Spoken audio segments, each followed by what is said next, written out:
बताओ, तुम यहाँ बैठी हो और वहां मैं बावर्ची खाने में अकेली सब्जियां काटते हुए तुम्हारा इंतजार कर रही हूँ। आई नहीं तुम। चलो अब जाके वहां पे गोश्त निकालो और वो कुकर में डाल के चढ़ा दो। उठो। वो मुझे कोई भी चीज अच्छी नहीं लग रही है।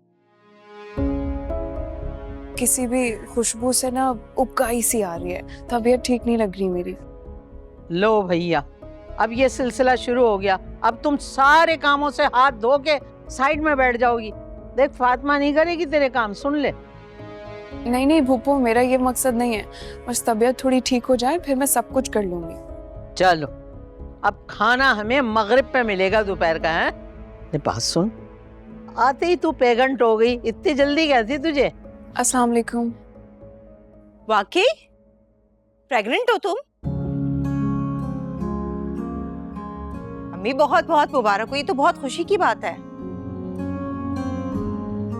वैसे अम्मी, पक्की खुशखबरी है ना?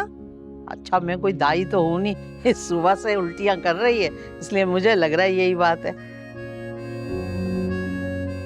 वाह भाई, तुमने तो आती हमें खुशी की खबर सुना दी। और एक वो है फातिमा भाभी, पूरे 2 साल लग गए तब जाके आया रमीस। उसके बाद से इस घर में खिजाई छा गई है। हाँ भाई, बड़ी तेज होती हैं किताबों वालियां, हर काम में जल्दी कर लेती हैं। तुमने मुमानी को बताया? नहीं भाभी, अभी तो मुझे भी कंफर्म नहीं है। तो अभी कर लेते हैं कंफर्म। अम्मी पकड़े बिलाल को, लेके जा रही हूँ मैं इसको डॉक्टर के पास। भाभी अभी नहीं, फिर कभी जाएंगे। अभी घर में इतने काम है और फिर खाना भी बनाना है। अरे बन जाएगा खाना, और अगर नहीं बना तो बाहर से मंगवा लेंगे। अब जल्दी चलो, नफीस भाई को अपने दोस्त के यहाँ जाना है। आओ आओ आओ, आ जाओ, ऐसे ही आ जाओ। जाओ जाओ। आ जाओ।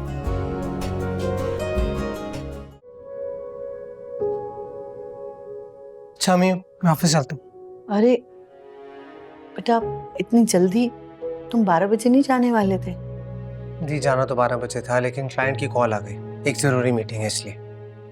अच्छा, माशाल्लाह, अल्लाह ताला बहुत कामयाबियां अता फरमाए। जीते रहो। खुदा हाफिज बेटा। खुदा हाफिज।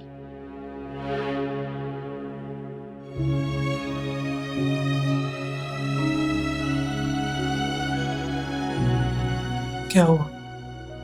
आप उदास लग रही। अब बेटा, तुम तो चले जाते हो अपने ऑफिस। तुम्हारे अब्बू स्टडी में जाके जो बैठते हैं तो फिर बाहर ही नहीं निकलते सारा दिन। मैं अकेली ये घर और दीवारें बस इधर से उधर टक्करें मारती रहती हूँ, तंग आ गए। तो आप मीरा खाला के पास चली जाएं, वो भी तो अकेली होती। उनसे हर रिश्ता नाता तोड़ चुके हैं हम, ये मत भूलो। उनके रिश्ते कभी नहीं टूटते। मेरा आपको यही मशवरा है, आप सब कुछ भुला कर अपनी बहन के पास जाएं, उनसे मिलें। उनकी भी तबीयत ठीक नहीं रहती और इंसान को उम्र के इस हिस्से में अपनों की जरूरत होती। कहना क्या चाहते हो? यही कि आप अपनी अना को अपने खून पे तरजीह मत दें। अल्लाह भी सिलाए रहमी का हुक्म देता है। ये ना हो आगे जाके आपको पछतावा हो कि काश आपने अपनी बहन के साथ रिश्ता बरकरार रखा होता। फिक्र मत करो। जिन लोगों ने मुश्किल वक्त में, तकलीफ में मुझे अकेला छोड़ दिया, वो लोग मेरी जिंदगी में रहें या ना रहें, मुझे से कोई फर्क नहीं पड़ता। तुम्हें देर हो रही है, जाओ तुम ऑफिस जाओ।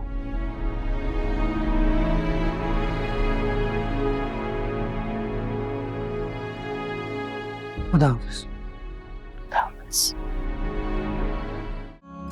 मुझे तो तुम्हारी शक्ल देखकर ही पता चल गया था कि खुशखबरी है तुम्हारी। नफीस भाई, आपने इसका बहुत ख्याल रखना है, खास तौर पे इसके खाने पीने का। खाने पीने में तो बहुत चोर है ये। हो सके तो अपने हाथों से खिलाइएगा इसको। हाँ, तुम फिक्र ही ना करो, मुझे भी पता है। और हाँ, फातिमा भाभी से जरा दूर ही रहना। बहुत जलन और हसद वाली आदत है उनकी। खुदा ना खासा हसद में आकर तुम पे कोई तावीज करवा दिए तो। देखो, तुम्हारा पहला बच्चा है ना, और मैं अपने नफीस भाई से बहुत प्यार करती हूँ, इसलिए मैं चाहती हूँ कि तुम बहुत एहतियात करो। भाभी, फातिमा भाभी ऐसी नहीं है, आखिर वो खुद भी एक बच्चे की माँ है। हाथी के दांत खाने की और दिखाने की और होता है। जैसा मैं कह रही हूँ वैसा ही करो। ठीक कह रही हो। वो तो हमारी खुशी की खबर सुनकर ही खर्चे के ताने देने लग गई थी, लेकिन मैंने भी तबीयत दुरुस्त कर दी उसकी। बहुत अच्छा किया, है ही वो इसी काबिल। मुझे तो समझ में नहीं आता कि रईस भाई ने उसे इतना सर पे क्यों चढ़ा रखा है, वरना इतनी लंबी जबान है उसकी। मैं तो उसके औरत होने का लिहाज करके खामोश हो जाता हूँ, वरना 2 मिनट में सीधा कर दूं उसे। होना भी यही चाहिए उसके साथ। खैर हमें क्या, रईस भाई खुद ही भुगतेंगे जिंदगी भर। नफीस भाई, आज चाइनीज ही खिलवा दें। इतने दिन से मैंने अच्छा खाना नहीं खाया, आपको तो पता है ना मेरे ससुराल के हालात। मेरे मैके जैसे थोड़ी हैं। आप गुल तो इतनी खुशकिस्मत है कि इसे किसी चीज की परेशानी नहीं है। हाँ ठीक है, आपको आज चाइनीज खिला देते हैं, बाकी लोगों के लिए भी ले लेंगे। और वैसे भी गुल तो आज खाना बनाएगी नहीं।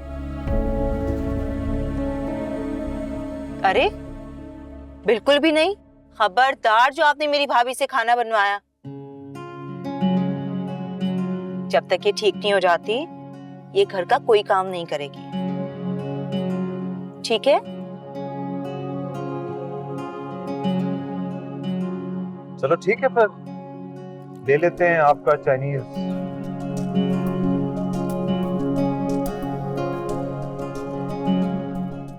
अम्मी, ये मेरा ससुराल नहीं है, सपोले हैं सपोले, जिनके बीच रहकर मैं गुजारा कर रही हूँ जिंदगी का।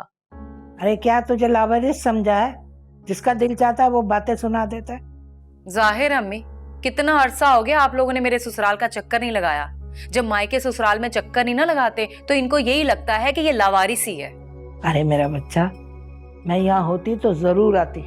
अभी 2 दिन तो हुए मुझे इंग्लैंड से आके, और यहाँ आते ही ये सुनने को मिल रहा है। अम्मी, आपको तो सुन के सिर्फ गुस्सा आ रहा है ना, तो सोचे इन लोगों को मैं दिन रात बर्दाश्त करती हूँ यहाँ पे। तू फिक्र ना कर मेरी बच्ची, मैं कल ही आती हूँ तेरे पास, और आके तेरी सास के साथ 2-2 हाथ करती हूँ। अच्छा अम्मी सुने, मेरा कुछ काम करना होगा आपने, मुझे कुछ चाहिए। हाँ बोल बच्ची, कितने पैसे चाहिए? नहीं अम्मी, मुझे कोई पैसे नहीं चाहिए, मुझे दवा चाहिए। अल्लाह खैर करे। किस चीज की दवा चाहिए तुझे? बीमार तो नहीं हो गई तो? अल्लाह ना करे मैं कभी बीमार हूँ।